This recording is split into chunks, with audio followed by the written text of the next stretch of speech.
ऐसा नहीं है कि जो भगवत शरणागत है, जो भगवत प्रेमी महात्मा है, उसके शरीर में कोई व्याधि या पीड़ा या क्रूर स्वभाव आदि के द्वारा पीड़ा पहुंचाई जाए, पीटा जाए। बोले तो भगवान के जन है, किसकी सामर्थ है कि इनके साथ ऐसा व्यवहार कर सके? न प्रारब्ध की सामर्थ है, न किसी कूरकर्मा हिंसक स्वभाव वालों की सामर्थ है, क्योंकि प्रभु उनकी रक्षा करते हैं। तो इसे जिससे पीटा गया या जिसके शरीर में भारी प्रारब्ध प्रतिकूल रूप से आया, तो मुझे लगता है कि ये क्या भगवत शरणागत नहीं है क्या? कभी ऐसा संशय न करना। श्री सनातन जी भगवत अवतारों में से हैं, कोई जीव कोटि के महापुरुष नहीं है। पूरे शरीर में वो मवाद युक्त खुजली, जैसे करो पीप निकल पड़े, ऐसे पूरे शरीर में। रामकृष्ण परमहंस जी भगवत स्वरूप महापुरुष है। बड़ा भयंकर कष्टप्रद गले में कैंसर। किसी भी महापुरुष के जीवन चरित्र को देखो, जिनके आप चरित्र को प्रकाशित रूप से थोड़े अंश में देख पा रहे हैं, तो हो सकता है उसमें वो विवरण ना हो जो उनके जीवन में आया, कृष्ण पक्ष वाला, उसको न रखा गया हो। वह क्या, हर भक्त के जीवन में, स्वयं हरिवंश महाप्रभु के भी शरीर में व्रण हुए, घाव, पीब हुआ, दिखाई दिया, बड़े बड़े फुंसियां ऐसा पूरे शरीर में निकल आया।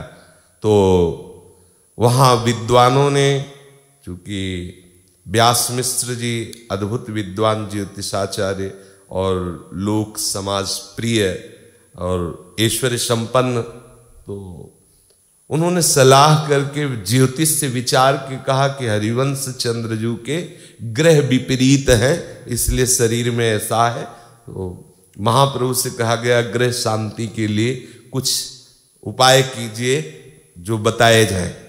महाप्रभु ने 2 जो पद लिखे हैं स्फुट वाणी में, उसमें यही लिखा है।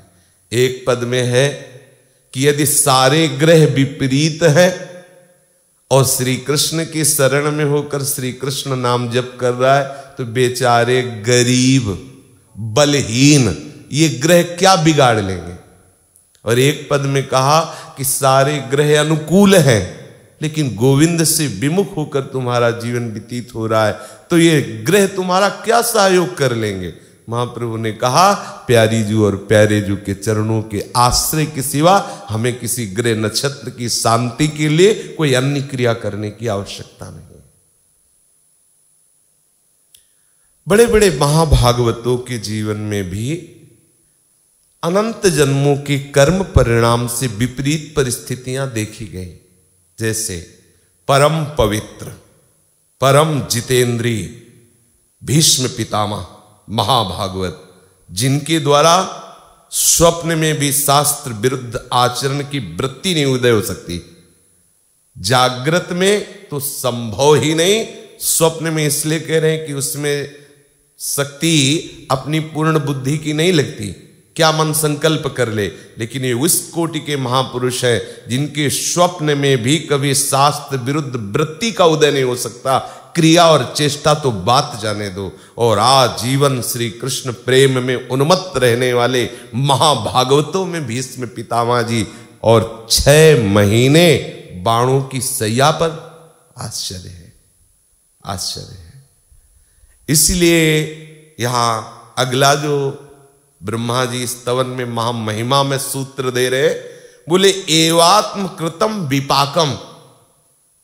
ये जीव विविध शरीरों में गया है पीछे, हो सकता है इसके द्वारा ऐसी गलतियां, ऐसी त्रुटियां हुई हो जो अक्षम्य हो।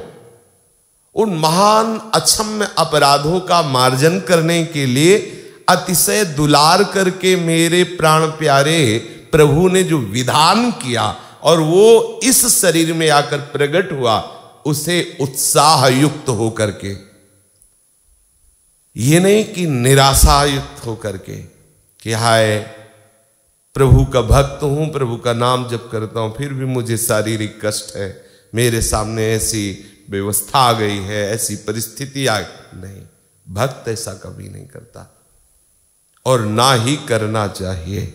यद्यपि जब परिस्थिति आती है तब आपकी स्थिति ही काम करती है, बुद्धि काम नहीं करती।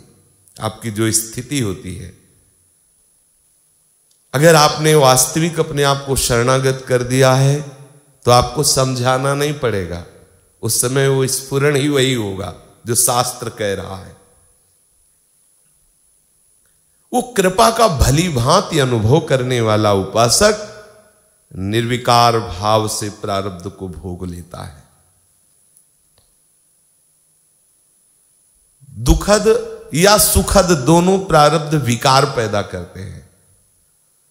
जब अनुकूल और सुखद प्रारब्ध आता है तो हर्ष विकार पैदा करता है, जब प्रतिकूल और दुखद आता है तो शोक।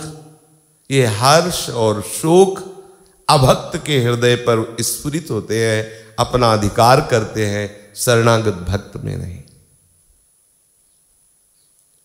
प्रेम पूर्ण गदगद वाणी से, पुलकित शरीर से समर्पित हुआ भी प्रतिपल समर्पित होता रहता है। समर्पित हुआ भी प्रतिपल प्रभु की कृपा का अनुभव करते हुए प्रतिपल, हे श्यामा श्याम मैं आपकी शरण में हूं। यदि नहीं समझ में आ रही बात हमें तो इतनी तो समझ में आ रही, चाहे सुखद परिस्थिति हो चाहे दुखद, हमारे श्यामा श्याम ही हमारे जीवनाधार हैं और उनकी तरफ से जो पास होगा वही आपके पास आएगा। वो चाहे दुखद परिस्थिति हो चाहे सुखद परिस्थिति हो, और दोनों में कृपा का भरपूर विधान है, पक्का मानिएगा। बिल्कुल कहीं संशय मत कीजिएगा कि अगर ये जीते तो कृपा होती। ये जीना मरना सोने जागने जैसा है। सो गए मतलब मर गए, जग गए मतलब पुनः जन्म हो गए, बस ऐसा है। ये कोई खास बात नहीं है। जीना हमारा विश्राम स्थल नहीं है, विश्राम स्थल है प्यारे जू के चरणारविंद। हम जीते तो इन्हीं के लिए हैं। यदि वो आज इस जीवन की शाम करके और अपने धाम में अपनी लीला में प्रवेश दे देते हैं तो तुमको लग सकता है कि अगर ये रहते तो अच्छा था, लेकिन नहीं। इनका रहना अगर अच्छा होता तो प्यारे जू रहने देते। प्यारे जू उनको अपने समीप बुलाना अच्छा मानते हैं। किसी भी स्थिति में हमारे हृदय में संशय नहीं उत्पन्न होना चाहिए, भगवत विमुख प्रश्न नहीं खड़ा होना चाहिए, ऐसा क्यों हो गया। यदि इस तरह जो जीवन व्यतीत करता है उसे महाभागवत निर्भर भक्त कहते हैं। वो प्रभु के परम पद का, परमानंद का, रसमयी लीलाओं में प्रवेश पाने का अधिकारी ऐसे हो जाता है, बोले जैसे पिता की संपत्ति का पुत्र अधिकारी हो जाता है।